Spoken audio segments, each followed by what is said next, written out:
श्रद्धावंत पुण्यवंत उपासक और उपासिकाओं, त्रिवेद पावन घटनाओं से पावन बनी हुई ये वैशाख पूर्णिमा भगवान बुद्ध का आज के इस वैशाख पूर्णिमा के शुभ अवसर पर भगवान का जन्म हुआ है।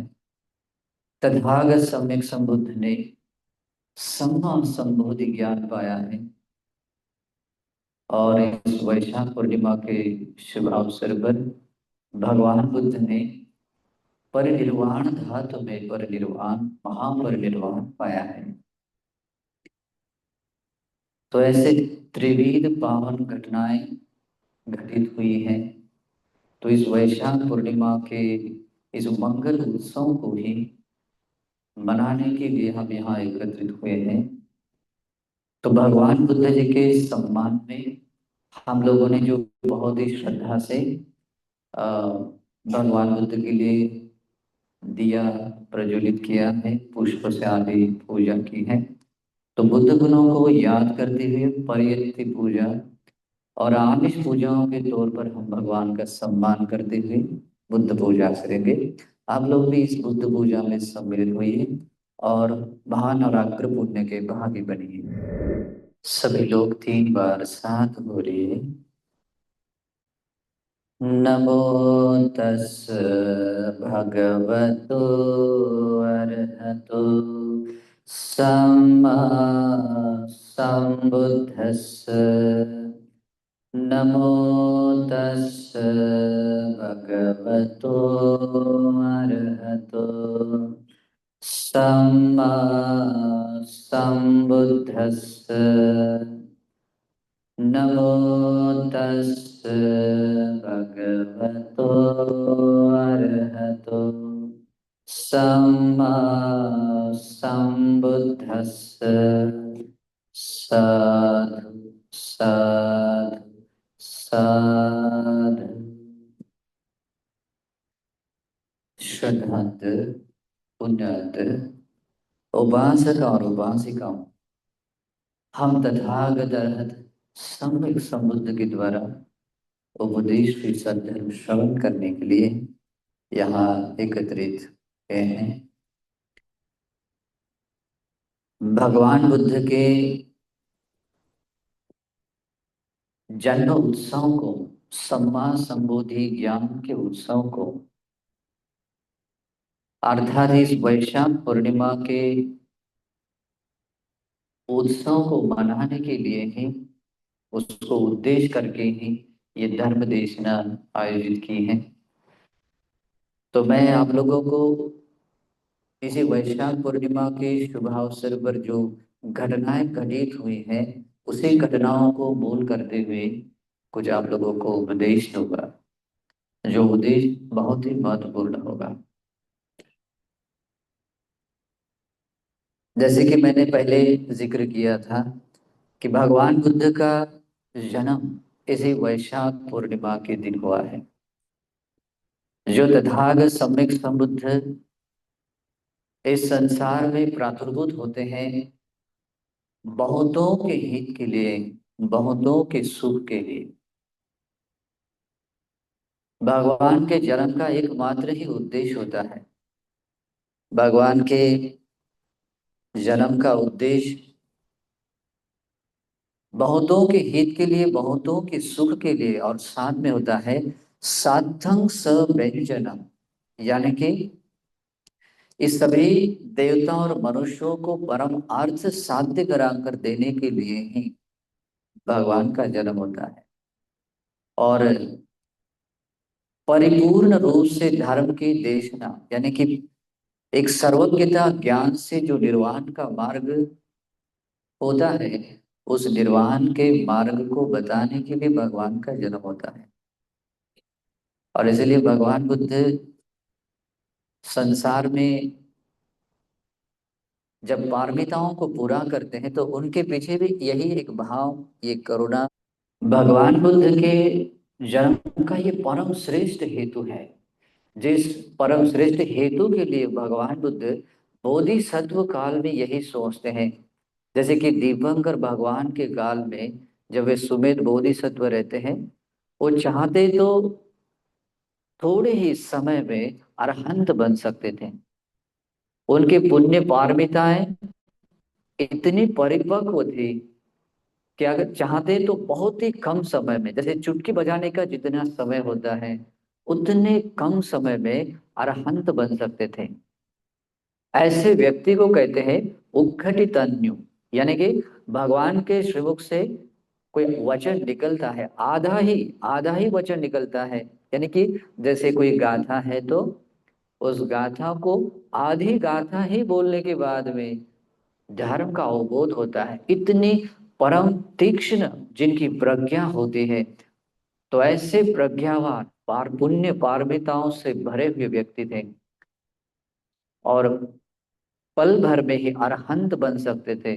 लेकिन उन्होंने सोचा हम सभी लोगों के प्रति अनुकंपा दया करुणा रखते हुए जो निर्वाण के द्वार में जो कदम रखना था उस कदम को पीछे लिया।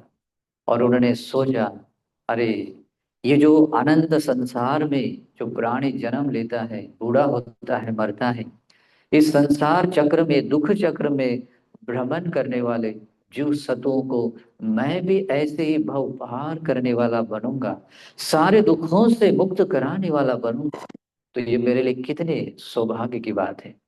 तो मैं अकेला मैं निर्वाण को प्राप्त करूं या अननोन होकर मैं ऐसे निर्वाण नगर में प्रवेश करूं, ये मेरे लिए शोभनीय बात नहीं है। तो क्यों न मैं इस सभी प्राणियों को इस भव संसार से पार कराता हुआ मैं सम्यक संबुद्ध बनो।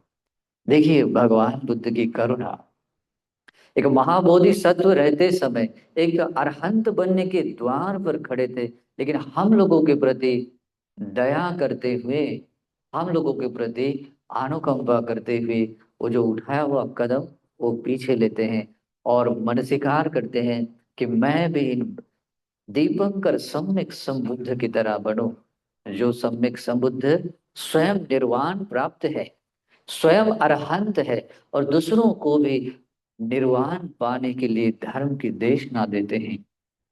स्वयं इस सारे संसार दुखों से मुक्त है और दूसरों को भी इस भव संसार से पार कराने के लिए धर्म की देशना देते हैं। अरे मैं भी क्यों ना ऐसा बनूं। तो दीपंकर बुद्ध जब उधर से अभी वो घटना बहुत लंबी है, आप लोगों सुनी होगी। भगवान बुद्ध उधर से आते आते ये मनसीकार चलता है उनके मन में, और मनसीकार चलते हुए वो भगवान के अनंत गुणों को याद करते हैं। मैं भी ऐसा बनूं जो स्वयं ऐसे इस सम्मा संबोधि ज्ञान को प्राप्त करो, दूसरों को भी उस निर्वाण का बोध कराने के लिए धर्म की देशना दो देने वाला बनो। और आप लोगों को आश्चर्य की बात होगी, आप लोगों ने शायद ये बात पढ़ी नहीं होगी या जानी नहीं होगी, ये जो विचार है कि मैं स्वयं अरहंत बनूं और दूसरों को भी अरहंत बनने के लिए लोगों को धर्म की देशना दूं, मैं स्वयं निर्वाण को प्राप्त करूं, दूसरों को भी निर्वाण का रास्ता बताऊं, ये जो विचार है भगवान अपने बोधिसत्व के मन में सिर्फ दीपंकर भगवान के समय में ही नहीं आया था। ये घटना, ये विचार उनके मन में आया था 20 असंख्य 1 लाख कल्प पूर्व, बहुत लंबा समय पहले, 20 असंख्य 1 लाख कल्प पूर्व यही विचार उनके मन में आया था। और इसी विचार से वे अपने जीवन में बहुत अच्छे कर्म करते करते आ रहे थे, पुण्य पारमिताओं को बढ़ाते बढ़ाते आ रहे थे। जब आज से 16 असंख्य 1 लाख कल्प पूर्व जब दीपंकर बोधिसत्व, जैसे सुमित बोधिसत्व बने थे, वैसे दीपंकर बोधिसत्व 16 असंख्य 1 लाख कल्प पूर्व बने थे। उस समय में कुछ कर्म के विपाक स्वरूप अपने महाबोधिसत्व स्त्री भाव में उनका जन्म हुआ था। और उस बोधिसत्व को देखकर मन में आता है कि अरे मैं भी ऐसा बनूं, मैं भी लोगों को भाव पार कराने वाला, स्वयं भाव पार हुआ व्यक्ति बनो। लेकिन बोधिसत्व के पास जाने के बाद वो कहते हैं कि महाबोधिसत्व स्त्री भाव में कोई व्यक्ति नहीं बनता है। उस व्यक्ति को अपने स्त्री भाव से बाहर आकर उस तरीके के पुण्य करने पड़ते हैं, वो सभी गुणधर्म होने जरूरी है। वो बहुत दुख होता है, अरे काश मुझे वो ये गुणधर्म मेरे पास होते, तो आज ये दृढ़ अधिष्ठान के साथ मैं भी ऐसा कुछ करता। और ऐसे सोचते हुए तब से अधिष्ठान करते हैं, बहुत पुण्य करते हैं, दान शील भावना उपोषित आदि सभी पुण्य क्रियाओं को करते हुए अगले वर्ष में वो अपने स्त्री भाव से मुक्त होकर पुण्य पारमिताओं करते हैं। और चार असंख्य 1 लाख कल्प पूर्व काल में सुमेध बोधिसत्व के रूप में उनका जन्म होता है। और देखिए आश्चर्य की बात, पुण्य जैसा होता है, उस पुण्य के अनुभाव से जब भगवान बुद्ध को देखते हैं, खास करके तो उससे भी पहले जब बुद्ध शब्द उनके कान में आता है, वो उस व्यक्ति को कहता है तो बुद्ध ही कह रहा है ना, तो कहते हैं हाँ मैं बुद्ध ही कह रहा हूँ। उस रम्य नगर में भगवान दीपकर सम्यक संबुद्ध आने वाले, वो जब बुद्ध शब्द कान में शब्द आता है, उसके हृदय हृदय में बहुत श्रद्धा जागती है, सारा शरीर प्रीति से भर जाता है, और उसके हृदय गदगद होकर कहता है तो बुद्ध ही कह रहा है, बहुत अच्छा है। और इस कारण से भगवान की सेवा में स्वयं भी वो रास्ता साफ करने के लिए वो भी प्रयास करते हैं। और ऐसे प्रयास करते हुए थोड़ा रास्ता बचा रहता है, और उसी समय दीपंकर सम्यक संबुद्ध आते हैं। भगवान भगवान होते हैं, हमारे जैसे नहीं होते हैं। भगवान और अनंत गुणधारी होते हैं, इस अनंत ब्रह्मांड के सभी जीव तत्वों में सर्वश्रेष्ठ होते हैं, सर्वज्ञ होते हैं। तो भगवान अपने शरीर से बुद्ध रश्मियों को फैलाते हुए, जैसे आप जो धम्म ध्वज में जो बुद्ध रश्मियां देखते हैं, ऐसे बुद्ध रश्मियों को फैलाते हुए सौम्य गजराज हस्तिराज की तरह सौम्य गति से चलते हुए आते हैं। और उस समय अपने गौतम बुद्ध सुमेध बोधिसत्व के रूप में वहां जो कीचड़ में लेटते हैं, इसी भाव से कि भगवान अगर मेरे से ऊपर से चले जाएंगे, भगवान के पैर को ये कीचड़ नहीं लगना चाहिए, ऐसे जाएंगे तो मेरे लिए बहुत हितकर होगा। लेकिन ऐसे लेटे हुए रहते समय यही भाव यही सोचते हैं, जैसे मैंने अभी कहा, वो चाहते हैं तो एक भगवान का एक छोटा उपदेश सुनने मात्र से भी अरहंत बन सकते हैं। और वो भी कहते हैं खुद को, अगर मैं चाहूं तो मैं अभी अरहंत बन सकता हूं, लेकिन ऐसे अपरिचित रूप में अरहंत बनो, ये मेरे लिए शोभनीय नहीं है। जैसे ये भगवान बुद्ध ने, ये भगवान सम्यक संबुद्ध ने स्वयं निर्वाण पाया है, और इस सारे देवता मनुष्यों को निर्वाण पाने के लिए रास्ता बताया है। ऐसे लोग कल्याण करने वाले महान कारुणिक भगवान की तरह मैं भी बनूं, ये विचार साधारण नहीं था। और इसी विचार के कारण वो दृढ़ अधिष्ठान करते हैं कि मैं भी सम्यक संबुद्ध बनने वाला बनूं। और उनकी और भगवान देखते देखते उनके पास आते हैं, उनके सिर के पास खड़े रहते हैं, और सभी लोगों को संबोधित करते हुए कहते हैं भिक्षुओं, इस महापुरुष को देख रहे हैं, इस उग्र तपस्या करने वाले, उस समय ऋषि बने हुए होते हैं, इस उग्र तपस्या करने वाले इस ऋषि को देख रहे हैं ना। वो कहते हैं हाँ भगवान देख रहे हैं, ये कोई साधारण व्यक्ति नहीं है, ये सम्मा संबोधि ज्ञान प्राप्ति की दृढ़ कामना से यहाँ लेटा हुआ है, और ये बुद्धांकुर है, बुद्धांकुर है। आज से 4 असंख्य 1 लाख कल्प के बाद, आज से 4 असंख्य 1 लाख कल्प के बाद जम्बूद्वीप में, इसी जम्बूद्वीप में गौतम नामक सम्यक संबुद्ध के रूप में उनका जन्म होगा। और आदि रूप से उनकी सारी भविष्यवाणी बताते हैं, उनके अग्र श्रावक कौन होंगे, उनका जन्म किस जगह पर, उनके माता पिता कौन होंगे, उनका सेवक कौन होगा, उन आदि आदि रूप से सारा बताते हैं। और ऐसा ऐसा कथन सुनने के बाद सुमेध बोधिसत्व सोचते हैं, बुद्धों का वचन कभी खाली नहीं जाता, सम्यक संबुद्ध कभी असत्य नहीं बोला बोला करते हैं। जैसे ऊपर फेंका हुआ एक डंडा या कोई पत्थर नीचे गिरना जैसे निश्चित होता है, वैसे ही वैसे ही भगवान बुद्ध का वचन सिद्ध होना निश्चित होता है। निश्चित होता है। और इस प्रकार से बहुत ही हर्षित होते हैं कि भगवान का वचन सत्य है, और इस सत्य वचन से मेरी जो प्रार्थना है वो सिद्ध होने वाले हैं। और इस भाव से बहुत गदगद होते हैं। और बाद में वे दीपंकर सम्यक संबुद्ध कुछ, और विशेष बात ये भी है, उसी समय में आ, वो जो सुमित्रा नाम की एक उपासिका परिव्राजिका होती है, उसने कुछ कमल के फूल लाए थे, उसमें से कुछ फूल सुमित बोधिसत्व को देते हैं कि भगवान की पूजा करो, और स्वयं भी अपने कुछ पुष्प भगवान के चरणों में रखकर वंदना करते हैं। और बाद में जैसे सुमित बोधिसत्व ने प्रार्थना की, वो सुमित्रा परिव्राजिका, वो सत्पुरुष जो सत्पुरुष गुणों वाली वो स्त्री भगवान को प्रार्थना करती है कि ये जो महापुरुष यहाँ लेटा हुआ है, जिस सम्मा संबोधि ज्ञान को पाने की प्रार्थना कर उस उन्होंने की है, उसी महाबोधि सत्व को ये इस व्यक्ति के हर जन्म में हर जगह पर उनको साथ देने वाले, उनकी पारमिताओं को पूरा करने के लिए अनुबल देने वाले, मैं एक अर्धांगिनी उनकी धर्म पत्नी बन, ऐसी भी प्रार्थना करते हैं। और भगवान बुद्ध भी उनको भी आशीर्वाद करते हैं। और इस तरीके से उनकी जर्नी, ये जीवन यात्रा आरंभ होती है। और इस जीवन यात्रा आरंभ करते हुए 4 असंख्य 1 लाख कल्प काल बीतते हैं। और इस काल में भगवान बुद्ध समतींस पारमिताओं को, यानी कि समान रूप से 30 पारमिताओं को पूरा करते हैं। वैसे 10 पारमिताएं हैं, 10 उप पारमिताएं हैं, 10 परमार्थ पारमिताएं हैं। इन 30 पारमिताओं को समान रूप से परिपूर्ण करते हैं। और ये परिपूर्ण करते हुए बहुत ही दुख झेलते हैं। इतना स्ट्रगल होता है, सोच नहीं सकते, इमेजिन नहीं कर सकते संसार में उन्होंने कितना दुख सहा है।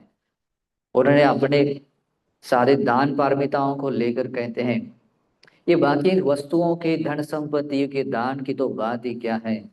भगवान ऐसा यहाँ तक कहते हैं, इस पृथ्वी पर जितने ये मिट्टी है, उस मिट्टी से भी ज्यादा उन्होंने अपने शरीर का मांस दूसरों को दान दिया है। इस पृथ्वी पर जितना महासमुद्र है, उस महासमुद्र के जल से भी ज्यादा अपना खून भगवान ने दान दिया है। इस आकाश में जितने तारे दिखाई देते हैं, उससे भी ज्यादा अपने आंखें दान दी है। और बाकी दान की तो बात ही क्या। पंच महापरित्याग, जो 5 महापरित्यागों में से महान परित्याग होते, यहाँ तक कि अपना प्राण भी दान दिया है।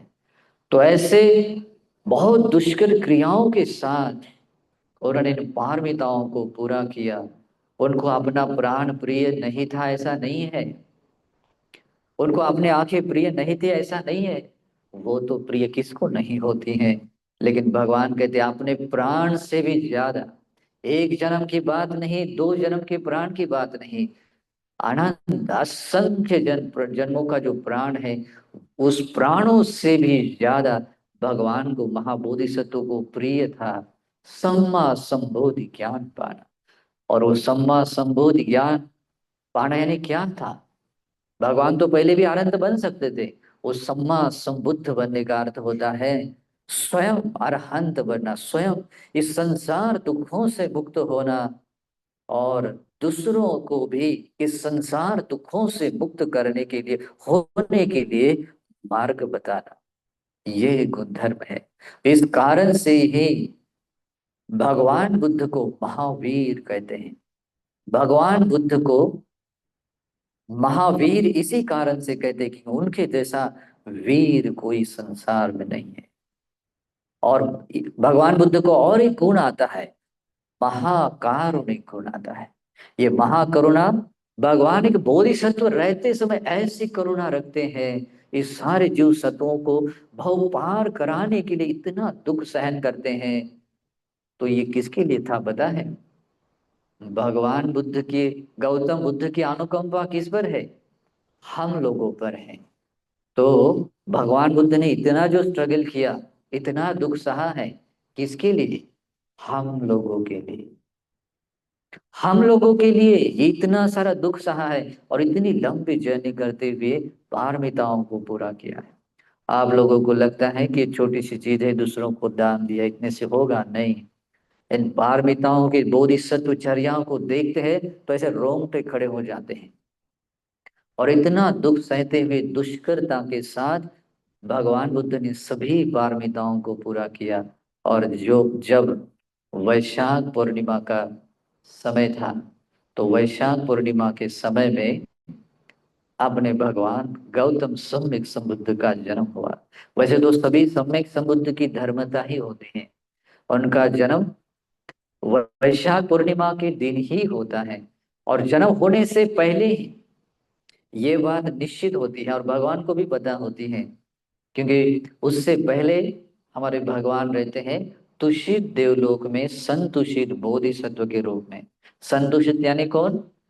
तुषित देवलोक का लोक का जो राजा है उसका नाम होता है संतुषित। उसी के रूप में भगवान बुद्ध का जन्म होता है, अंतिम जन्म होता है। और जब भगवान का जन्म होने का मनुष्य लोक में आने का समय होता है, तब इस 10,000 ब्रह्मांड के सभी देवता लोग उनके पास आकर हाथ जोड़कर उनको याचना करते हैं। भगवान को हर चीज करने के लिए याचना करनी पड़ती है। तो याचना करते हैं और याचना करते हुए कहते हैं, कालो अयं महावीर उपजंग मातु कुच्छिया सदैव कंतारयन्तु बुद्धस्सु वामता पदा। भगवान को बोधिसत्व रहते समय ऐसी याचना करते हैं, हे महावीर। क्योंकि भगवान बोधिसत्व के जैसा कोई महावीर संसार में और कोई नहीं। कहते हैं, महावीर, ये मनुष्य लोक में मनुष्य लोक में आ, मनुष्य लोक में जन्म ग्रहण करते, माता के गर्भ से जन्म ग्रहण करके सम्मा संबोधि ज्ञान प्राप्त करके दूसरों को भी निर्वाण का मार्ग बताने का सही समय आ गया है। कालो वयन महावीर उपजन मात कुछ, माता के गर्भ से मनुष्य लोक में जन्म लेने का सही समय आया है। और भगवान की एक विशेषता है, बोधिसत्व की विशेषता है कि भगवान एकदम से उस याचना को स्वीकार नहीं करते हैं। वो 5 चीजों को देखते हैं। अपने माता को देखते हैं, अपने कुल को देखते हैं। माता को महामाया देवी के रूप में चूज करते हैं, कुल के रूप में शुद्धोधन राजा के कुल को शुद्धोधन राजा पिता के रूप में देखते हैं। द्वीप के रूप में जम्बू द्वीप को चूज करते हैं। जम्बू द्वीप भी बहुत बड़ा होता है तो मध्य जम्बू द्वीप चूज करते हैं। मनुष्य का आयु प्रमाण देखते हैं। आदि आदि ये सब चीजें देखकर भगवान मनुष्य लोक में आते हैं।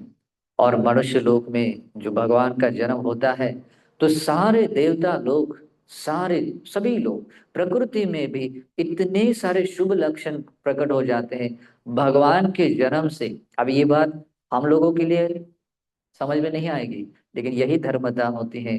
भगवान के जन्म से जो जो लोग अंधे थे उनको आंखें मिले थी, जो कान से बहरे थे उनको सुनने में आ रहा था, जो रोगी थे वो निरोगी बने थे, जो चलने फिरने में मुश्किल जिनको था वो चल फिर सकते थे, जो बंधनों से बंधे थे वो बंधन से मुक्त हो गए।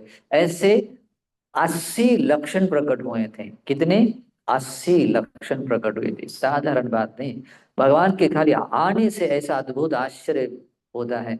और इसी कारण से भगवान ने भी ये बात कही है, जब कभी संसार में भगवान आते हैं तो भगवान बुद्ध का आना भी सबके हित के लिए होता है, सबके सुख के लिए होता है। इसलिए भगवान कहते हैं, सुखो बुद्धानं उत्पादो, बुद्धों का उत्पाद बहुत सुखाव होता है, सुखकर होता है, सबके हित सुख के लिए होता है। और देवता लोगों तो पहले ही पता होता है कि यही एक व्यक्ति है, जो व्यक्ति वज्रासन बोधि मंड पर विराजमान होकर सम्मा संबोधि ज्ञान प्राप्त करके दूसरों को इस निर्वाण नगर का द्वार खुला करेगा। और इस ये हमारे मुक्ति का मार्ग खुला करने वाला व्यक्ति है, हमारे अमृत निर्वाण के दाता भगवान है। और ये सोचकर बहुत हर्ष उल्लासित होते हैं। और भगवान का आज के दिन में वो इस प्रकार का जन्म होता है। वैसे भगवान का जन्म ऐसे हमेशा नहीं हुआ करता है। एक बार ऐसे ही आनंद बंद जी भगवान को कहते, भगवान ऐसे बहुत सारे रत्न है, जैसे हस्ती रत्न है, आश्व रत्न है, जो मनुष्यों के हित सुख के लिए समय समय पर कहीं कहीं जन्म लेते हैं, और उस कारण से वैसे लोग सुखी बनते हैं। लेकिन जो पुरुषों में जो आजानीय सर्वश्रेष्ठ व्यक्ति है, उनका जन्म कहाँ और कैसे होता है, कहाँ होता है? तो भगवान बुद्ध कहते हैं, आनंद, भगवान जो आजानीय पुरुषों में जो आजानीय है, सर्वश्रेष्ठ व्यक्ति हैं, वे ऐसे सभी और जन्म नहीं लेते और हमेशा भी जन्म नहीं लेते हैं। भगवान उसको गाथा के द्वारा कहते हैं, दुर्लभो पुरुषा जन्यो न सबथ जा न सु सबथ जायति। जो पुरुषों में सर्वश्रेष्ठ व्यक्ति हैं, अनुत्तर है, उत्तम है, वो व्यक्ति सभी और जन्म नहीं लेते हैं। लेकिन यत्थज जायते धीरो, लेकिन जहां कहीं ऐसे धीर व्यक्ति जन्म लेते हैं, तंग कुलम सुख में गति, वो सारा कुल सुखी बन जाता है, सुख को प्राप्त होता है। और आप लोगों को पता है भगवान बुद्ध का कुल कहाँ है?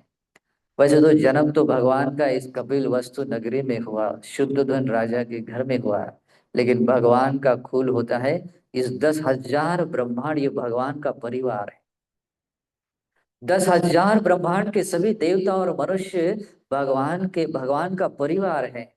इसलिए भगवान के पुत्र 9 प्रकार के होते हैं।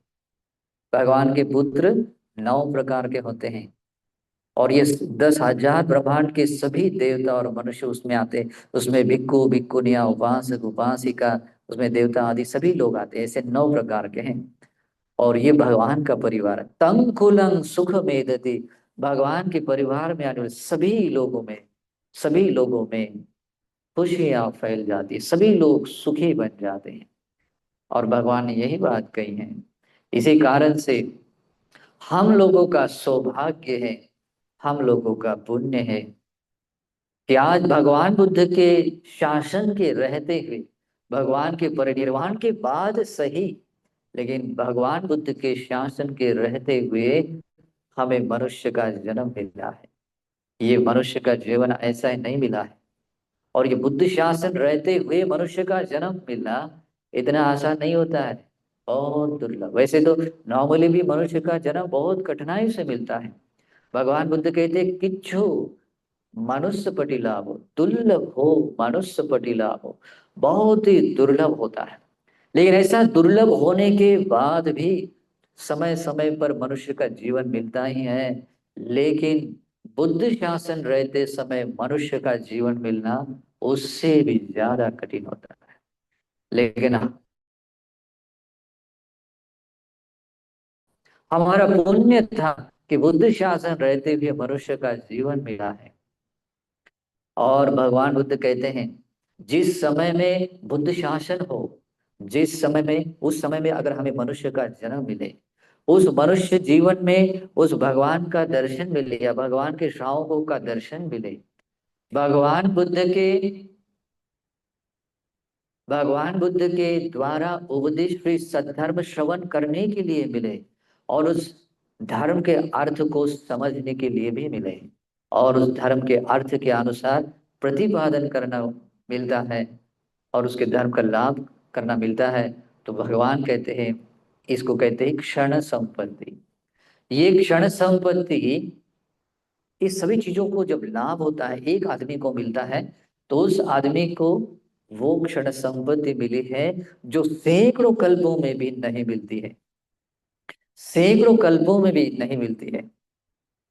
देखिए, इतने सम्यक संबुद्ध आकर चले गए हैं, पता नहीं हम उस समय कहाँ किस रूप में होंगे, लेकिन वे भगवान बुद्ध आए, लोग सतों का कल्याण किया, और वे परिनिर्वाण को प्राप्त हुए। लेकिन हमें उन भगवान को पहचानना नहीं आया, पहचानना नहीं, अगर पहचानते तो आज हम यहाँ नहीं होते। लेकिन आज हम यहाँ जो है, तो इसके पीछे भी एक कारण है, राज है।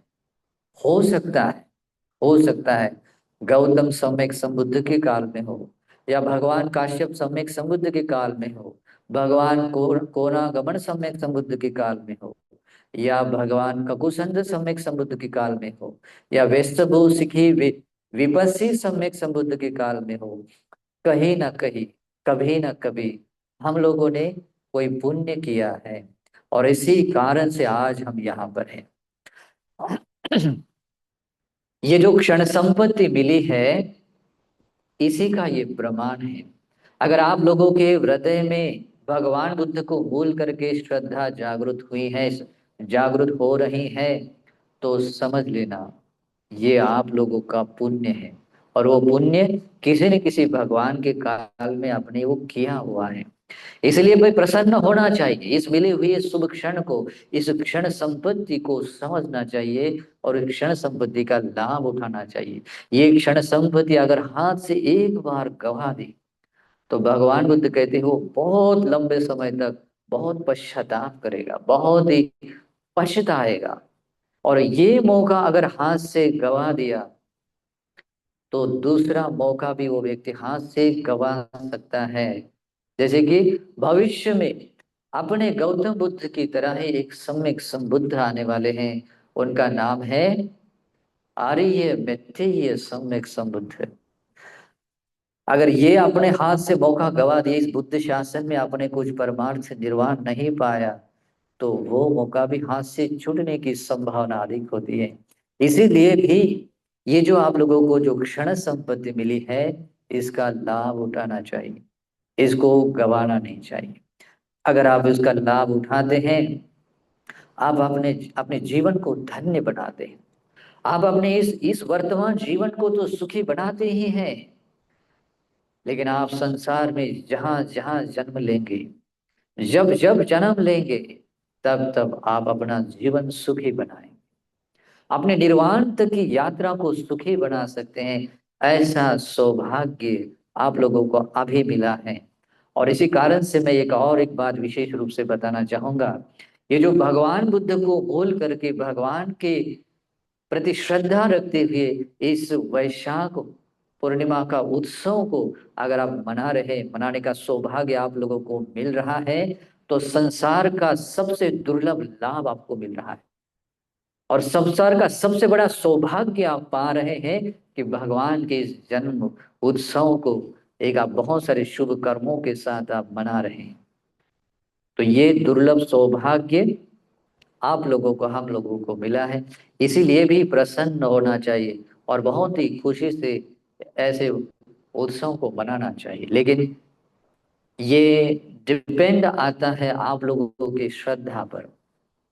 श्रद्धा अगर ऐसी कमजोर है, डावाडोल है, तो वो श्रद्धा आपकी इस क्रिया को मजबूत पुण्य के रूप में तब्दील नहीं कर सकती है।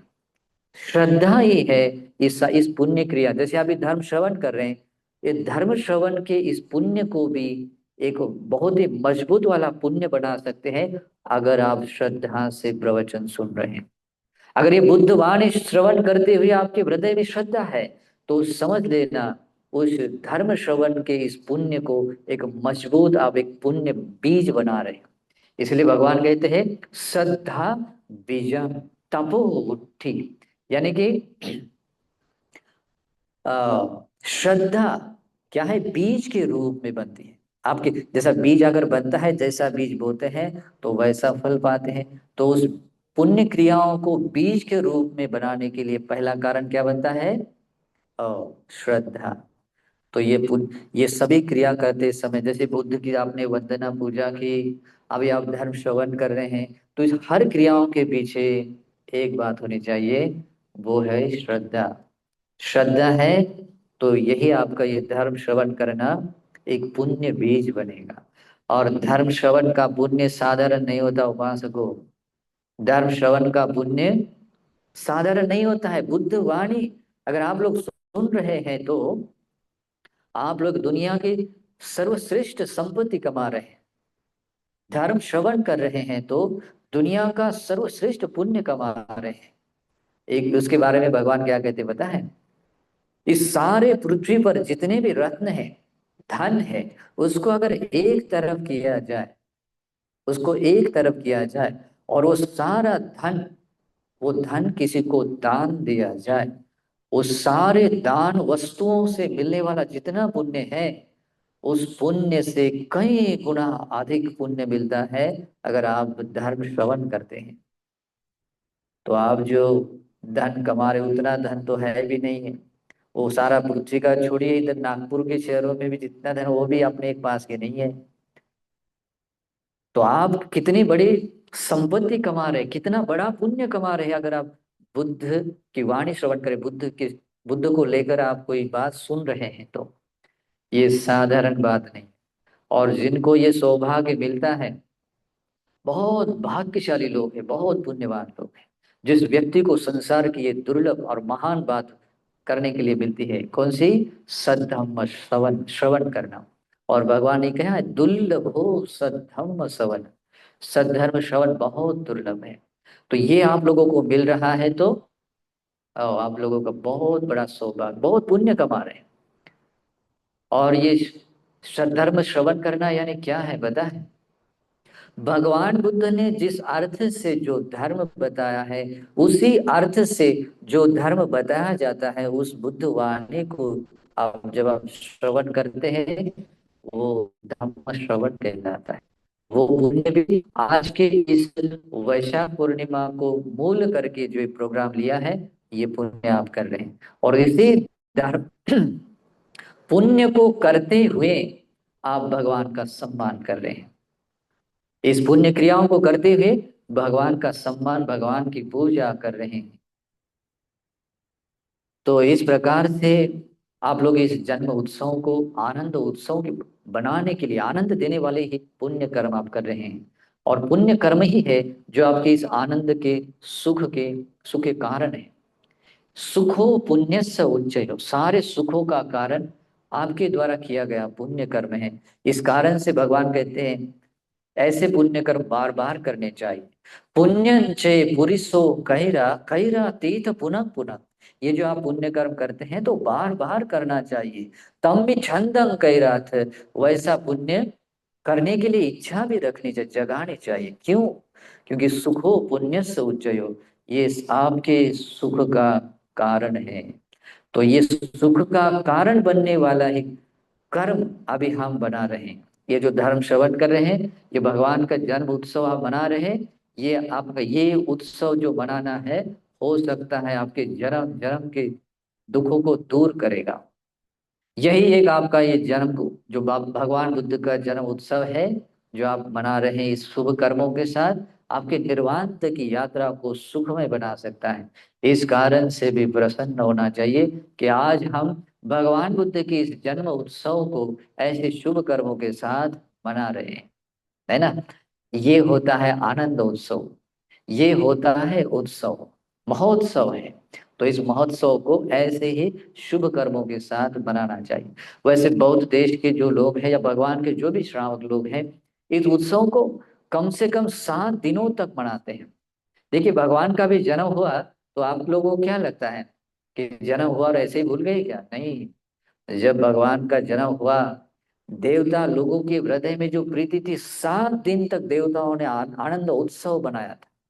शुद्धोधन राजा के महल में 7 दिन तक इसी जन्म उत्सव को मनाया था, सबको दान देकर आदि सभी चीजों को लेकर। और सारे पृथ्वी पर ये सारा आनंद उत्सव बन गया था। प्रकृति, निसर्ग का हर एक प्राणी, सचेतन प्राणी सुखी बना हुआ था। तो ये आनंद उत्सव ऐसे ही बना था।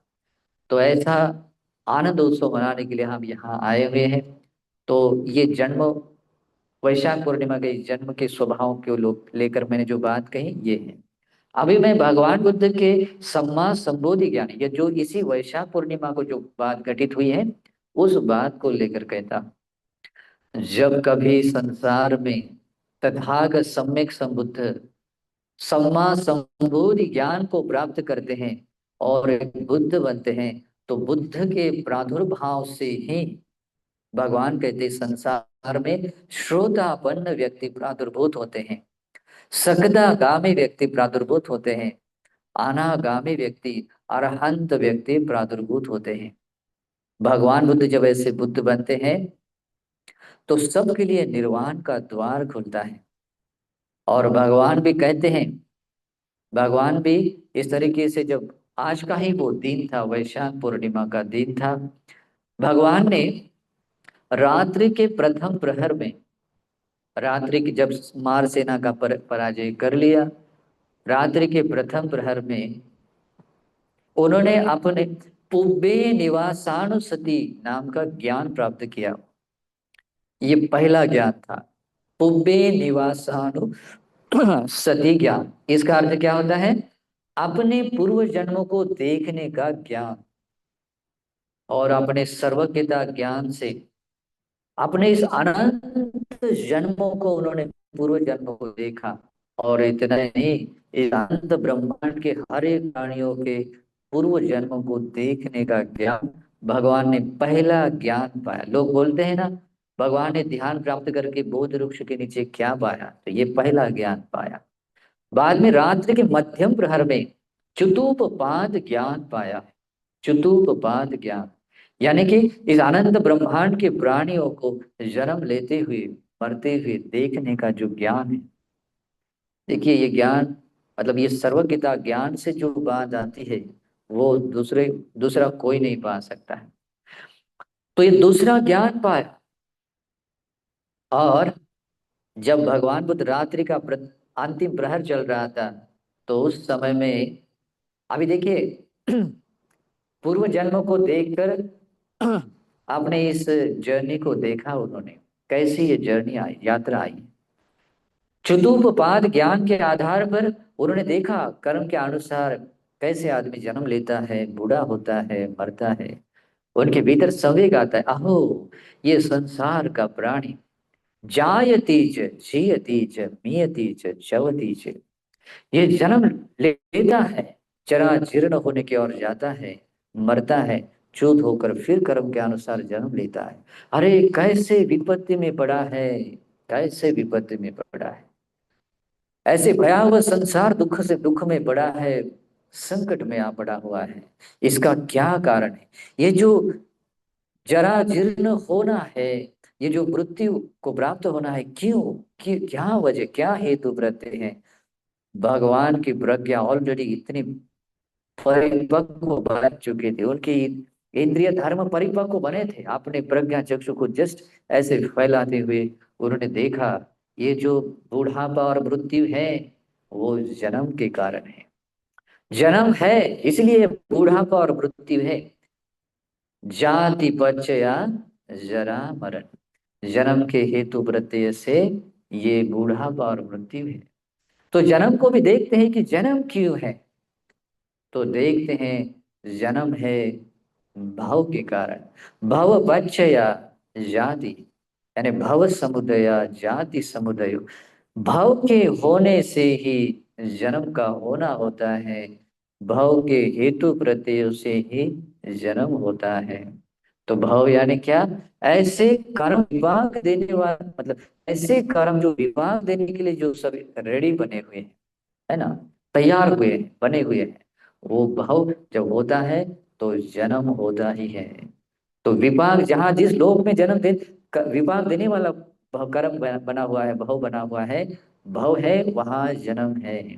फिर चाहे वो आविची नरक से लेकर भवाग्र तक 31 लोक धातुओं में जहाँ जो कर्म विभाग देने वाला वो कर्म बनता है, भव बना है, भवपच्चया जाति।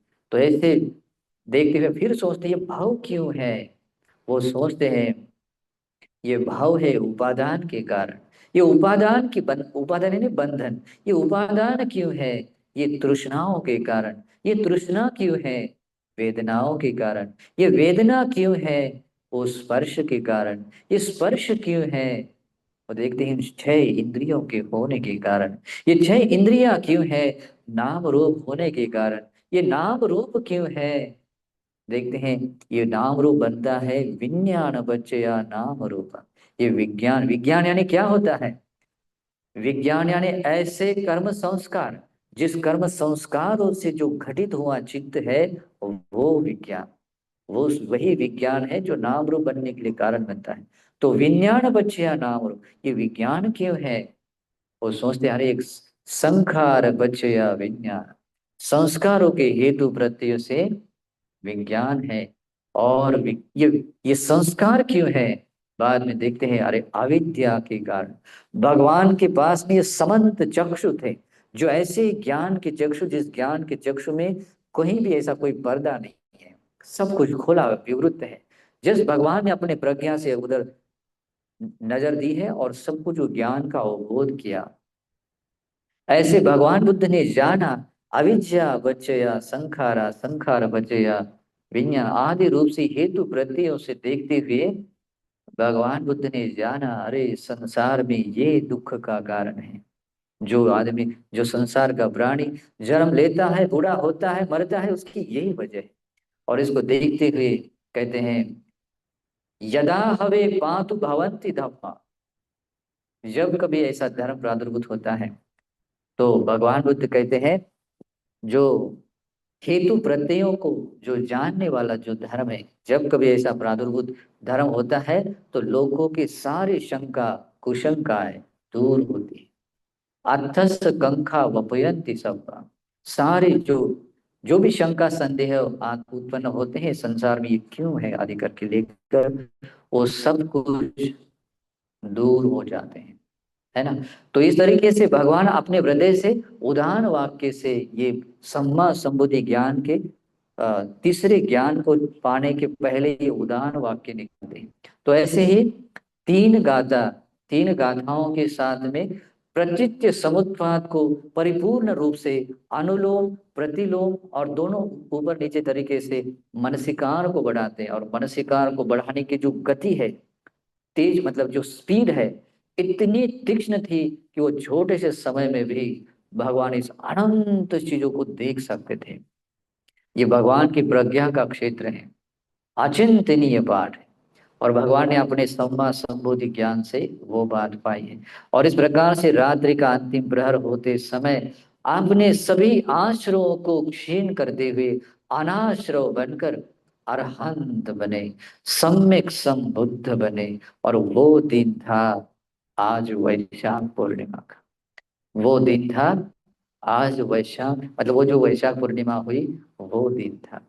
और इस प्रकार से वैशाख पूर्णिमा के दिन भगवान बुद्ध ने सम्मा संबोधि ज्ञान प्राप्त किया, अरहत्व फल प्राप्त, उसको कहते हैं क्लेश परिनिर्वाण। क्या कहते हैं, सारे क्लेशों को नष्ट करके जो निर्वाण पाया है, वो क्लेश परिनिर्वाण भगवान ने इसी वैशाख पूर्णिमा के शुभ अवसर पर पाया है। बाद में भगवान बुद्ध 7 सप्ताह तक अलग अलग जगह पर अपना समय बिताते हैं।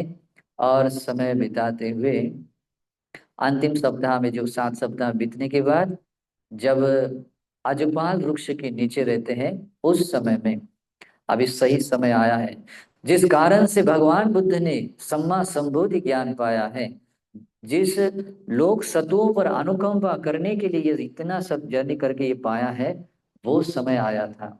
लेकिन भगवान याचना किए बिना कुछ नहीं देते हैं। इस कारण से भगवान सोचते हैं, मैंने ये जो धर्म पाया है, ये बहुत अवबोध करने के लिए बहुत कठिन है, दुर्बोध है, दुर्बोध है। यानी कि बोध करने के लिए, अंडरस्टैंड करने के लिए बहुत कठिन है। कहते हैं अवबोध करने के लिए, दर्शन करने के लिए इसका बहुत ही दूरदर्शनीय है। साथ में कहते हैं कि ये अतक्कावचरो, यानी कि खाली तर्क करके के उसको जाना नहीं जा सकता, वो तर्क के परे जाकर जानने वाला है। निपुणा पंडित वेदनिया, मैंने जो प्राप्त किया है, एक जो ज्ञान से जो दक्ष व्यक्ति है, पंडित ज्ञानी व्यक्ति है, ऐसे व्यक्तियों के द्वारा ही अवबोध कराने वाला धर्म है। और ये प्रजा तृष्णा में आसक्त है, तृष्णा में ही आनंद लेती है, और तृष्णा में ही अपना सुख देखते हुए रत रहती है। आलय रामा, आलय रता, मतलब जो तृष्णाओं में ही आ, रत रहने वाले, तृष्णा में ही अपनी खुशी देखने वाले लोग हैं, प्राणी हैं। इनको अगर मैं धर्म बताऊं तो ये उनके लिए थोड़ा समझने के लिए बहुत कठिन है, अवबोध करने के लिए बहुत कठिन है। वो समझ नहीं पाएंगे। अगर नहीं समझ पाएंगे तो ये मेरे लिए कष्ट मात्र होगा। तो ऐसा सोचते हैं। तो सहम्पति ब्रह्मा भगवान बुद्ध के उस चित्त को अपने चित्त से परिचित करते हुए उस विचार को देखते हैं। उसको कहते हैं परचित्त विज्ञान ज्ञान। तो इस ज्ञान से वो देखते हैं, कहते हैं आहो, ये लोक का विनाश विनाश विनाश होने जा रहा है कि भगवान देशना करने की बजाय मतलब उपेक्षा कर रहे हैं देशना की ओर, मतलब उनकी इच्छा कम हो दिखाई दे रही है, अनिच्छुक लग रहे हैं। तो तत्क्षण जैसे बलशाली व्यक्ति फैली हुई बाहों को समेट सकता है या समेटी बाहों को फैल सकता है, इतने समय में वो भगवान के पास में आते हैं। अपना एक दाहिना जो घुटना है वो पृथ्वी पर टिकाकर हाथ जोड़कर भगवान को याचना करते हैं। देशेत भगवा धम्म, देशेत सुगत धम्म। हे भगवान, धर्म की देशना करें। है सुगत, लोग सतों पर अनुकंपा करते हुए धर्म की देश ना करे, ये धर्म श्रवण करने वाले लोग भी मिलेंगे। तो भगवान तो अनेक तरीके से बताते हैं कि मेरे मन में ऐसा आया, ये तृष्णाओं से बंधे हुए, तृष्णा में ही आनंद लेने वाले, तृष्णा में लगे हुए लोगों को ये धर्म सुनना या समझना इतना आसान नहीं है। इतना आसान नहीं है, बहुत कठिन है। और इस कारण से मैं सोच रहा था कि मैं अगर बताऊं और नहीं समझेंगे तो मेरे लिए ही पीड़ा मात्र हो, कहीं कष्ट मात्र होगा। तो दूसरी बार भी याचना करते हैं, तीसरी बार भी याचना करते हैं, तीनों बार भगवान सेम बताते हैं। और बाद में कहते हैं कि हे महावीर, जैसे कोई ऊंचे पर्वत पर बैठा हुआ व्यक्ति नीचे सभी प्राणियों को देखता है, वैसे ही इस सारे लोगों का अवलोकन करें, लोगों अवलोकन करके देखें। तो ऐसा कहने के बाद भगवान तो भगवान है, भगवान सब कुछ जानने वाले, सब कुछ देखने वाले, अपने बुद्ध चक्षु से अनंत ब्रह्मांड के सारे जीव सत्वों को देखते हैं। और देखकर वो अपने बुद्ध चक्षु से देखते हैं कि इस संसार में अल्प मैल वाले लोग भी हैं, यानी कि जिनका चित्त बहुत अच्छा है, निर्मल है। अल्प बहुत थोड़ा सा मैल है, कुछ थोड़े ज्यादा मैल वाले लोग भी हैं। धर्म समझने समझने में कठिन वाले लोग भी हैं, आसान लोग भी हैं। वो धर्म में लाने वाले लोग, लाने में बहुत दुष्कर वाले लोग हैं, धर्म में लाने में बहुत कठिन स्वभाव वाले लोग भी हैं। और इस प्रकार के देखते हुए अपने बुद्ध चक्षु से वो बात देखते हैं। जैसे कोई किसी पुष्करणी में या तालाब में कमल के फूल हो, कुछ कमल की कली पानी में रहते हैं, कुछ पानी के बराबर आते हैं, कोई ऊपर आते हैं, कली के रूप में रहते हैं, और ऊपर आकर कुछ खिल जाते हैं। तो इसी प्रकार से इस सारे प्राणियों को अपने बुद्ध चक्षु से देखते हैं। और उस संप्रति ब्रह्मा जी को कहते हैं अपारुता तेसंग अवधस्स द्वारा, ये सोतवंतु पमुचंतु सत्तंग। तो कहते हैं, और भी कहते हैं विहिंस सन्नि पवनंग भासी। कहते हैं कि मैंने तो बस ऐसे ही सोचा था कि ये कहीं मेरे लिए कष्ट ना हो, लेकिन लेकिन उन लोगों के लिए इस अमृत निर्वाण के द्वार खुले हैं, जिन लोगों को ये धर्म श्रवण करने के बाद जिनके हृदय में श्रद्धा जागृत होती है। यानी कि अपारुता तेसंग अमतस्य द्वारा, उन लोगों के लिए अमृत निर्वाण का दरवाजा खुला है। ये सोतवंतो, जो भगवान की वाणी जो सुनते हैं और सुनने के बाद पमुचंतु सत्तम, आपने हृदय में इस धर्म को लेकर श्रद्धा जागृत करते हैं। तो ये बात टर्निंग पॉइंट है।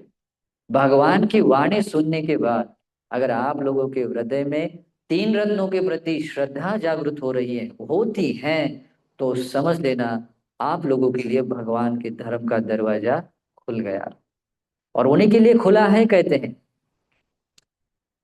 भगवान ये भी कहते हैं धर्म तो इस संसार में सर्वश्रेष्ठ स्थान पर तो है ही, है ना।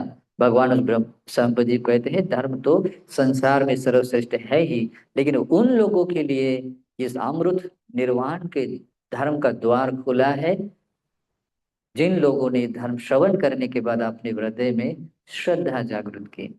और इस प्रकार से भगवान ने इस याचना को स्वीकार करते हुए ये धर्म का दरवाजा उन लोगों के लिए खुला किया जिन लोगों के पास में वो श्रद्धा जगाने का पुण्य था।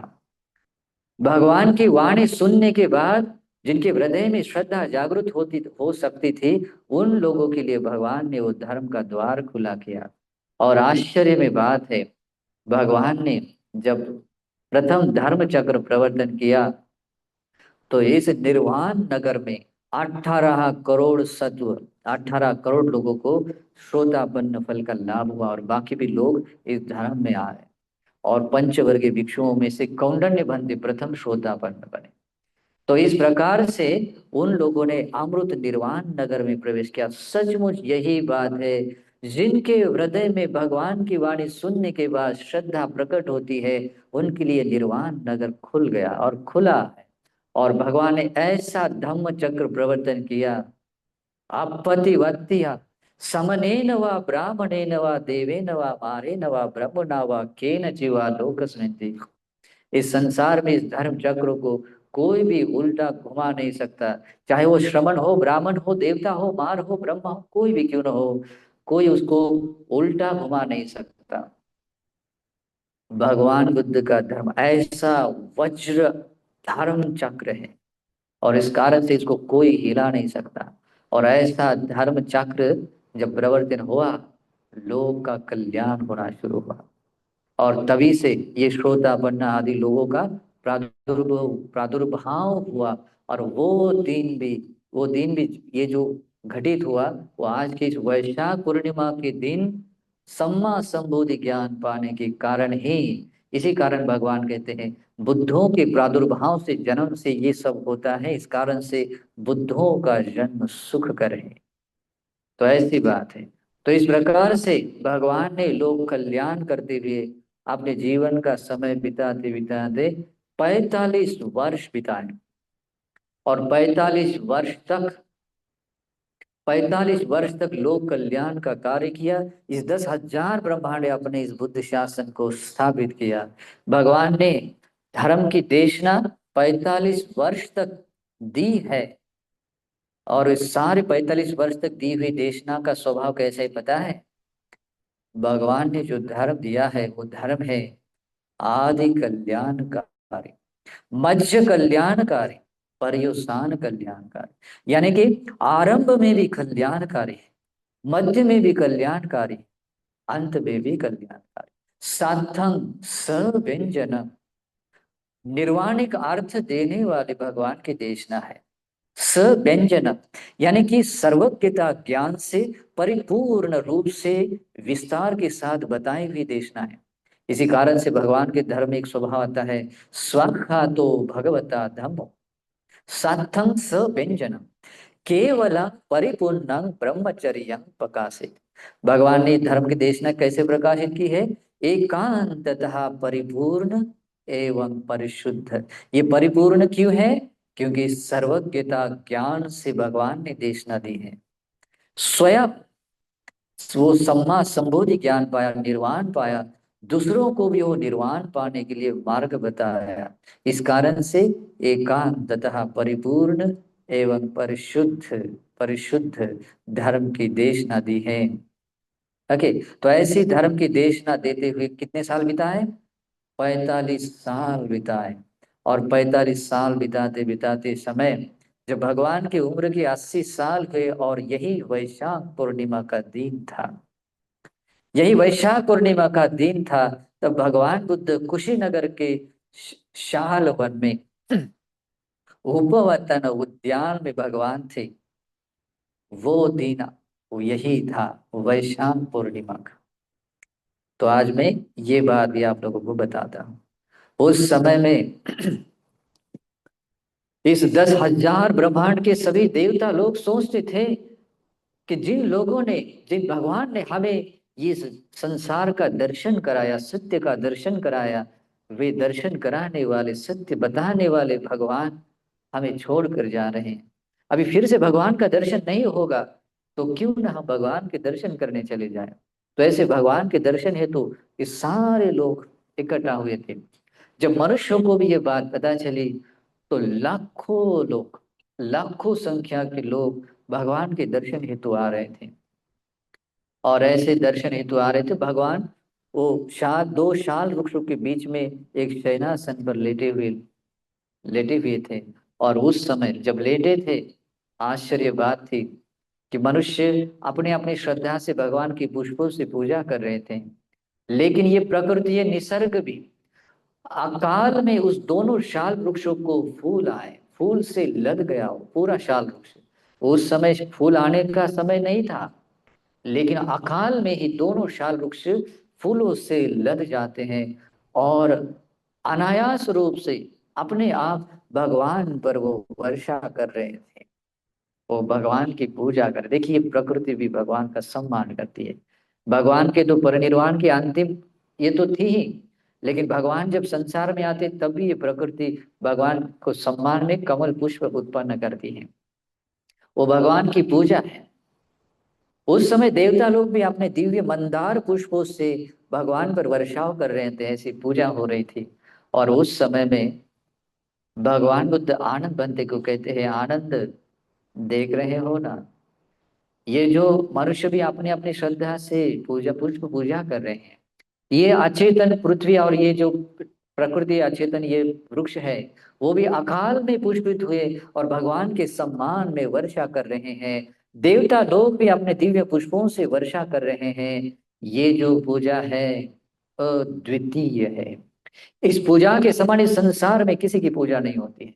संसार में ऐसा कोई श्रमण ब्राह्मण देवता मार ब्रह्मा नहीं है जिनके ऐसी पूजा हो।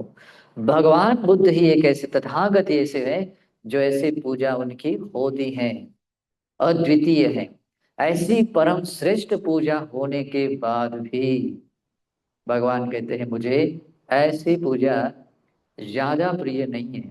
तथागत को ऐसी पूजा ज्यादा प्रिय नहीं है। ये भी पूजा है और पुण्य मिलता है, लेकिन भगवान को उससे भी ज्यादा ज्यादा प्रिय पूजा है तथागत ने जो धर्म बताया है, उस धर्म के अनुसार जो व्यक्ति प्रतिपादन करता हुआ, धर्म के अनुसार अनुगमन करता हुआ, आचरण करता हुआ जो भगवान की पूजा करता है, वो पूजा मुझे ज्यादा प्रिय है। उस पूजा को कहते हैं पटिपत्ति पूजा, प्रतिपत्ति पूजा। और पुष्प आदि ये जो हमने पूजा की वैसी पूजा क्या है? आमिष पूजा। तो भगवान कहते हैं वो दिन भी यही वैशाख पूर्णिमा का दिन था। और भगवान कहते हैं मेरी इस आमिष पूजाओं से भी ज्यादा मुझे ऐसी प्रतिपत्ति पूजा ज्यादा पसंद है।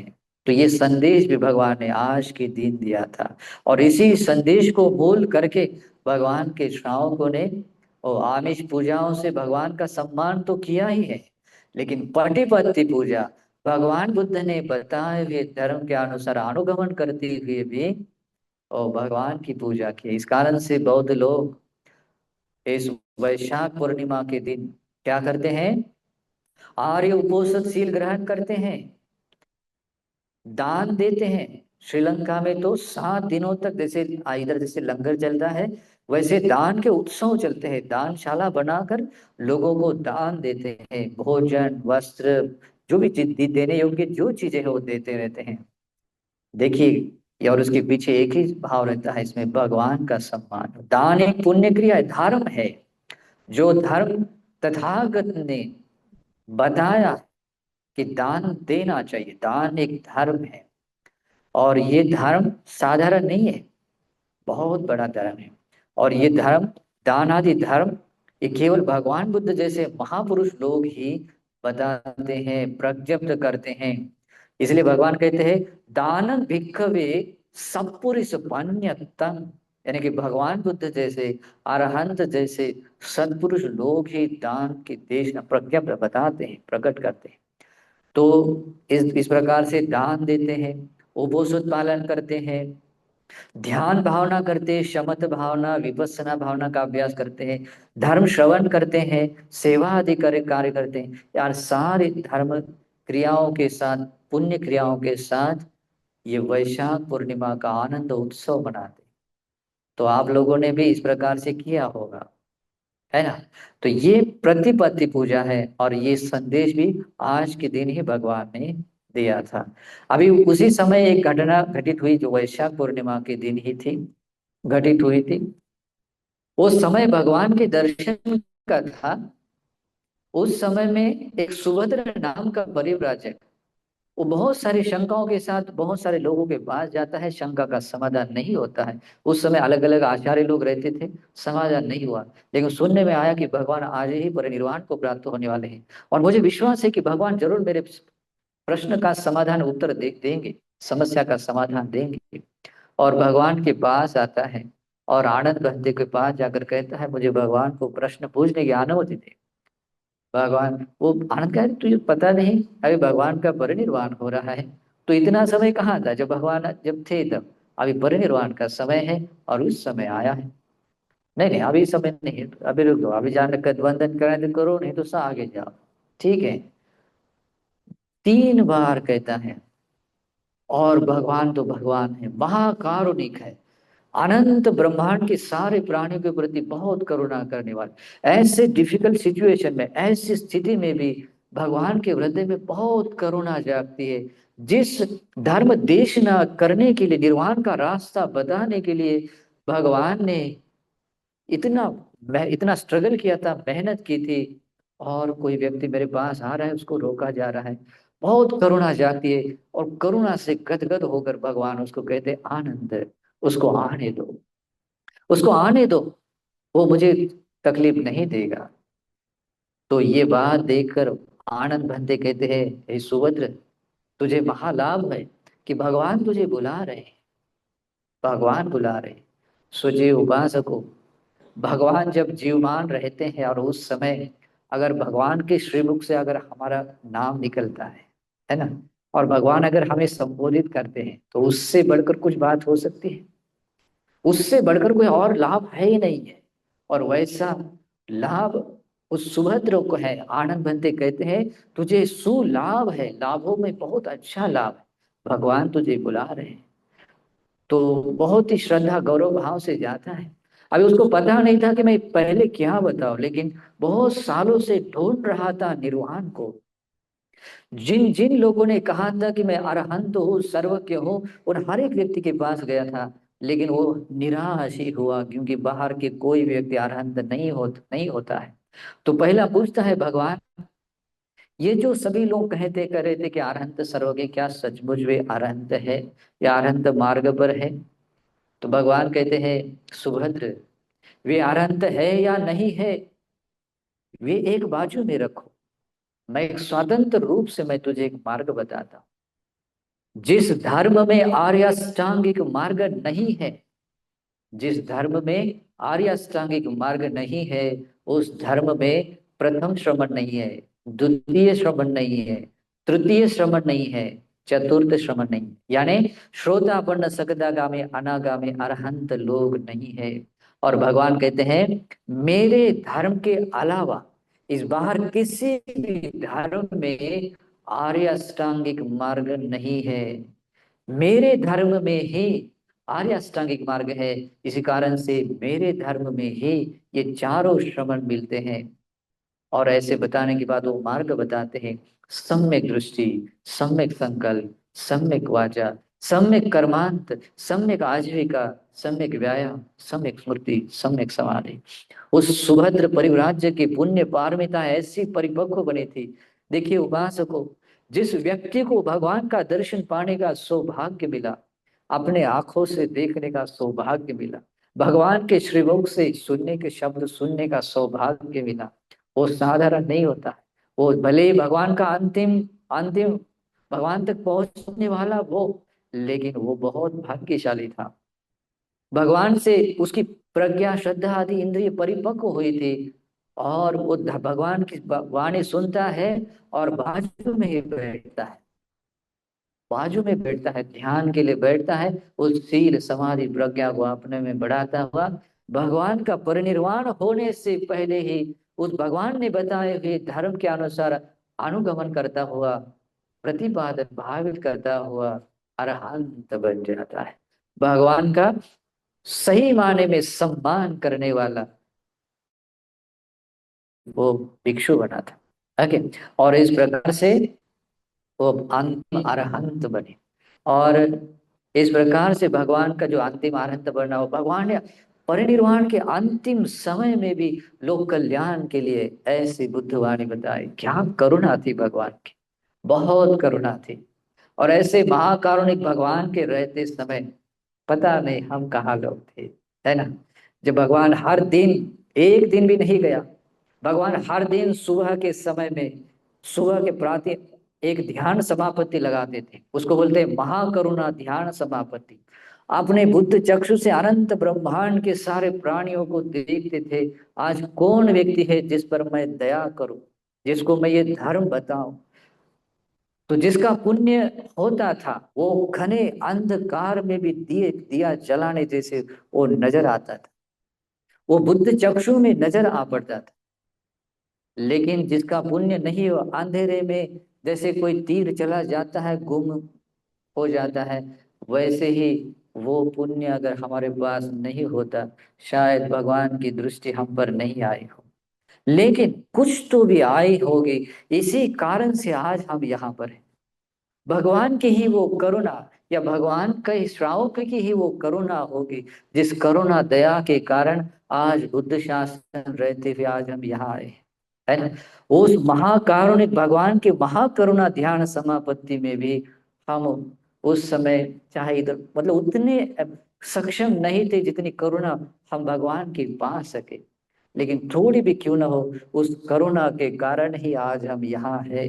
तो इसलिए भी इस भगवान के करुणा से मिले हुए इस अच्छे जीवन को, इस शुभ क्षण संपत्ति को गवाना नहीं। ये गवाएंगे तो बहुत पछताओगे।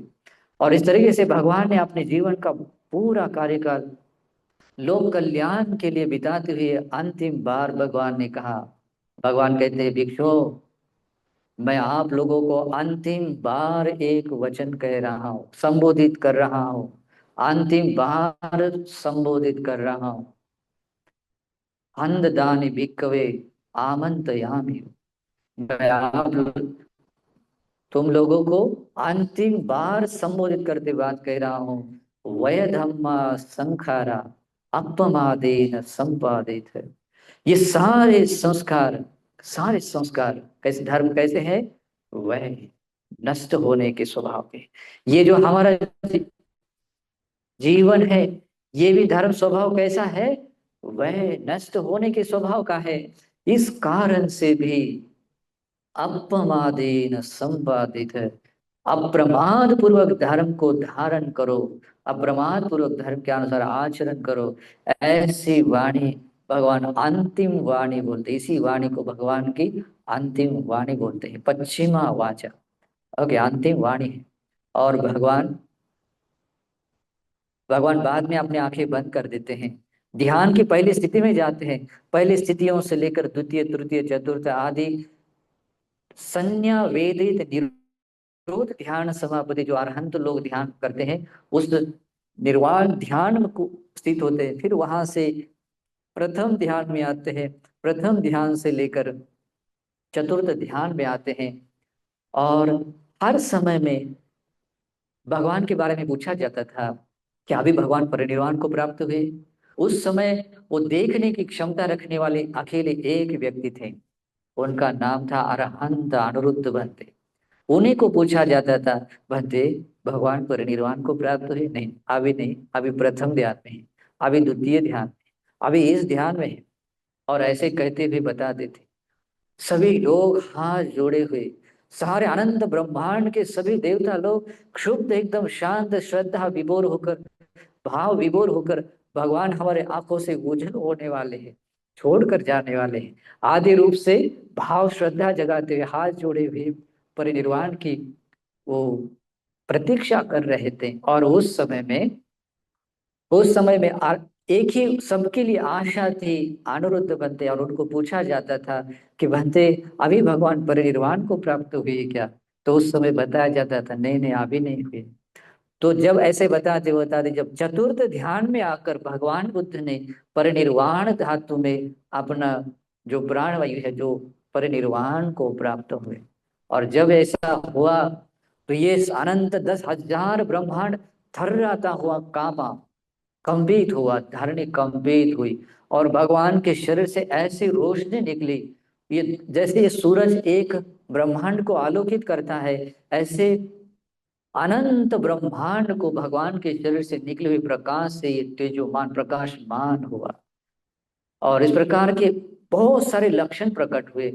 सारे देवलोक ने साधुवाद देते हुए बहुत सारे मतलब ये वाद्य को बजाया, और उस समय संवेग देते हुए बहुत सारे लोगों ने एक एक गाथा कही। और उसमें देवराज इंद्र शक्र जी ने, देवेंद्र शक्र जी ने एक गाथा कही, वो बहुत ही अच्छी संवेग देने वाली। कहते हैं, अनिच्छावत संखारा उपादवय धम्मिनो उपजित्वा निरुच्छन्ति ते संगोप समो सुखो। सारे संस्कार अनित्य है, अनिच्छावत संखार, सारे संस्कार अनित्य। एक सम्यक संबुद्ध जैसे व्यक्ति भी अनित्य हो जाते हैं, कितनी संवेग देने वाली बात है। ये साधारण हमारे जैसे की तो बात ही क्या है। जिस व्यक्ति ने इस अनंत ब्रह्मांड के सारे सत्य को जाना और सारे भव संसार के पार के जो सर्वशक्तिमान है, लोकनाथ तथागत है, स्वयं है, ऐसा व्यक्ति भी अनित्य हो जाता है। सचमुच ये संस्कार अनित्य है। उपादवय धम्मिनो, उस संस्कारों का उत्पन्न होकर निरुद्ध होना उसका स्वभाव है। लेकिन उपजित्वा निरुष्यन्ति, लेकिन भगवान बुद्ध जैसे या अरहंत लोगों जैसे व्यक्ति उत्पन्न होते हैं, लेकिन ऐसे निरुद्ध हो जाते हैं कि दोबारा उसको जन्म लेने कोई बात शेष नहीं रहती है, कुछ भी शेष नहीं। जैसे कोई तेल का दिया है, तेल का दिया जब संपूर्ण जलकर बुझ जाता है तो उसको दिखाई, अंतर्धान होने के बाद दिखाई नहीं दे सकते, हम बता नहीं सकते कि अभी वो कहाँ गया, पूरब में है, दक्षिण में है, उत्तर ऊपर नीचे कहाँ है। वैसे ही निबंध धीरा यथायन पदिबो, जब ऐसे जब उपजित्वा निरुद्धन्ति, ऐसे निरुद्ध हो जाते हैं, ते संगोप समो सुखो, अरे यही तो परम सुख है, निर्वाण ही तो परम सुख है। जिस निर्वाण में ना कोई जन्म है, ना कोई बुढ़ापा है, ना कोई मृत्यु है, ना कोई इस प्रकार का कोई और कोई दुख है, उस परम शांति को पाना ही वो परम शांत सुख है। और आदि रूप से भी बहुत उदाहरण वाक्य इस वैशाख पूर्णिमा के दिन जब महापरिनिर्वाण हुआ, उस समय ये वाक्य किया उदाहरण के रूप में बताया गया था। और ये वैशाख पूर्णिमा का जो तीसरा चरण है वो भी इस तरीके से पूरा हुआ। और मैं इसी शुभ अवसर पर ये तीनों घटनाओं के बारे में मैंने बताया। अभी इसमें से मैं एक महत्वपूर्ण बात बताता हूँ, उसमें मैं दो चीजें बताना ज्यादा इंपॉर्टेंट समझता हूँ। भगवान ने परिनिर्वाण के पहले उस निर्वाण के शयनासन पर बैठे हुए भगवान ने आनंद से कहा, आनंद ऐसा मत समझ कि मेरे परिनिर्वाण के बाद आपका कोई गुरु नहीं है, शास्त्र नहीं है। मेरे परिनिर्वाण के बाद मेरे द्वारा बताया गया धर्म आपका गुरु है। तो आप लोगों को मैं ये बताऊंगा आज के दिन, भगवान ने यही संदेश हमें दिया था कि भगवान के परिनिर्वाण के बाद हमारा गुरु कौन है। ओ, भगवान ने बताया वह श्री सद्धर्म है, जो आज भी परिपूर्ण रूप से त्रिपिटक में सुविशुद्ध रूप में है। तो आप लोगों को, आप भगवान के बिना अनाथ है क्या? नहीं। अगर आपने धर्म को गुरु बनाया तो आप आज भी साक्षात भगवान को गुरु बनाने जैसे ही आज है। धर्म का होना भगवान का होना ही है, और भगवान का होना धर्म का होना है। इस कारण से आप लोगों को भगवान ने परिनिर्वाण के समय कहे हुए इस वचन को याद करके कहिए। आपको एक चीज समझनी चाहिए, मुझे धर्म को गुरु करना आना चाहिए, धर्म को गुरु स्थान पर रखना चाहिए, रखना आना चाहिए। अगर नहीं आता है तो आप गुरु के बिना अनाथ हैं। और अनाथ व्यक्ति का जीवन कैसा होता है? दुख से भरा होता है। अनाथ व्यक्ति का जीवन सुखी होता है क्या? नहीं। तो ऐसे अनाथ मत बनिए, भगवान ने कही हुई इस आज्ञा का पालन कीजिए, ये संदेश को समझिए कि आपको धर्म को गुरु बनाना है। और बनाना आना चाहिए, आना ही चाहिए। और धर्म क्या है? जो धर्म स्वाखात है, सांदृष्टिक है, अकालिक है, धर्म को धारण करके उसके प्रतिफल को देखने लायक, यही वास्तविक है, औपनायिक है, विज्ञ जनों के द्वारा ही अनुभव करने योग्य है। ऐसे धर्म को अगर आपने गुरु बनाया तो आप कभी भी अनाथ नहीं है, कभी भी अनाथ नहीं है। इसलिए भगवान का धर्म अगर किसी भी व्यक्ति में, एक व्यक्ति में एक गाथा मात्र के रूप में भी अगर उसमें दिखाई देता है, तो आपको उसमें धर्म को लेकर गुरु के रूप में देखना आना चाहिए, गुरु के रूप में आपको देखना आना चाहिए। उस व्यक्ति में धर्म है, खाली चार धातुओं से बना शरीर मात्र नहीं, उसने जो धारण किया धर्म है, उस धर्म में आपको गुरु दिखना चाहिए। फिर देखो, आप कभी अनाथ नहीं है, सही में शरण प्राप्त व्यक्ति है।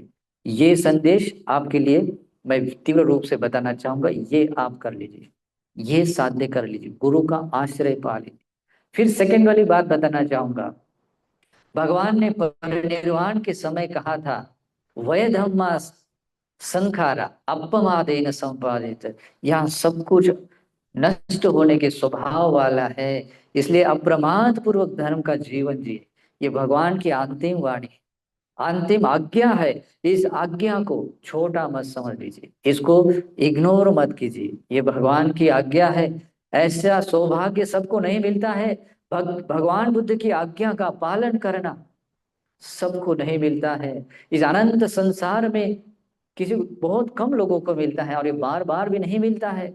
ये बुद्ध शासन बहुत कम समय रहता है, बाद में बुद्ध शून्य काल में करोड़ों वर्ष बीत जाते, कभी कभी असंख्य कल्प जाते हैं, लाखों कल्प बीत जाते हैं। ये मौका नहीं मिलता भगवान की आज्ञा का पालन करना। इसलिए भगवान की आज्ञा है, क्या है? अपमादेन संपादित, अप्रमाद पूर्वक धर्म का आचरण करे। तो चाहे वो भिक्खु हो, चाहे भिक्खु ने उपासक उपासिका हो, उस व्यक्ति ने खुद को ऐसा अधिष्ठान करना चाहिए, खुद को ऐसे सम्यक मार्ग पर लगाना है, नहीं, मुझे अप्रमाद से धर्म को धारण करना ही है, किसी भी हाल में। और मैं कल परसों करूं ऐसा नहीं है। जीवन क्या है? वह धम्मा, नष्ट होने की सुबह पता नहीं है, मैं आज हूं कल सुबह रहूं या न रहूं, कौन जानता है। कोई मृत्यु के साथ किसी ने कॉन्ट्रैक्ट साइन नहीं किया है, इतने दिनों के बाद आना है करके। मृत्यु पूछकर आता है क्या? मृत्यु बताकर पूछकर नहीं आता है, और हमने कोई ऐसा कॉन्ट्रैक्ट नहीं किया है। वो कभी भी आ सकता है। इसीलिए अजेव किच्चंग आतपं खोजन्या मरणं सुवे, अपना ये कर्तव्य है, जो भगवान ने बताया हुआ कर्तव्य है, आज ही अपना कर्तव्य करे। खोजन्या मरण, कौन जाने कल मरण हो। इस कारण से अपमादेन संपादित, अप्रमाद से धर्म जीवन जी। इस कारण से हर दिन पंचशील का पालन कीजिए, उपोषण का पालन कीजिए, जितना हो सकता है अपनी यथाशक्ति श्रद्धा से दान दीजिए, माता पिता की सेवा कीजिए, धर्म श्रवण कीजिए, बुद्ध धम्म संघ की सेवा कीजिए, धर्म श्रवण करते रहिए, भगवान की वाणी को दूसरों को बताते रहिए, अपने किए हुए पुण्य को सबको बांटते रहिए। और इस प्रकार की बहुत सारे पुण्य क्रियाओं के साथ अविरत रूप से, अखंड रूप से धर्म आचरण करते रहिए। ऐसे करेंगे, भगवान के आदेश का पालन करने वाले, आज्ञा के अनुसार जीवन जीने वाले बनेंगे। और यही धम्मानु धम्म पटिपदा, ये आप सिहनाद करके आप बोल सकते हैं, खाली खोखली वाली नहीं। जब आप अपने हृदय से श्रद्धा से बोलेंगे, ये माय धम्मानु धम्म पटिपत्तिया बुद्धं पूजेमि, ये जो भगवान ने बताया वह श्री सद्धर्म है, इस सद्धर्म के अनुसार अनुगमन करते हुए मैं बुद्ध की पूजा करता हूँ। ये जो वचन है खोखला नहीं बनेगा, सचमुच आप ऐसे धर्म के अनुसार अनुगमन करते हुए पटिपत्ति पूजा करने वाले बनेंगे।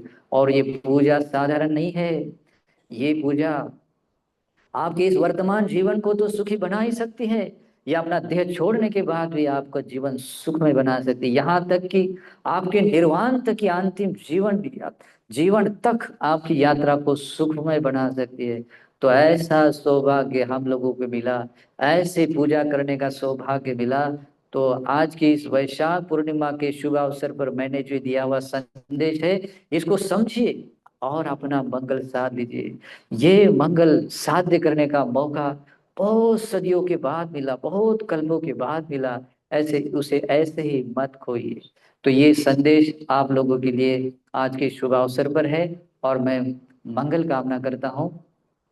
आज जो मैंने इस वैशाख पूर्णिमा के मंगल उत्सव के शुभ अवसर पर जो धर्म का दान दिया है और सभी दानों को जीतने वाला पुण्य अर्जन किया है, वो सारा पुण्य आप सभी लोगों को अनुमोदन है। इस कार्यक्रम का जिन्होंने आयोजन किया है उन सबको भी अनुमोदन है। इस पुण्य कर्म को देखकर मन में प्रसन्नता जगाने वाले हर एक व्यक्ति को ये पुण्य अनुमोदन है, तथा इस संसार के सभी देवताओं को, मनुष्य अमनुष्य दृश्य अदृश्य सभी जीवों को समान रूप से ये पुण्य अनुमोदन है। इस पुण्य के अनुमोदन से आप सभी लोगों को सभी प्रकार की सुख शांति मिले, आयुष्य आरोग्य के बल मिले, आप लोगों के सभी शुभ संकल्प परिपूर्ण होने के लिए और परम निर्वाण पाने के लिए एकांत रूप से हेतु प्रत्यय बने। आशीर्वाद करता हूँ, मंगल कामना करता हूँ। सुखी निदुखा निरोगा हन्तु निब्बाणस पंचयो होतु। सुखी हो, भला हो, मंगल हो।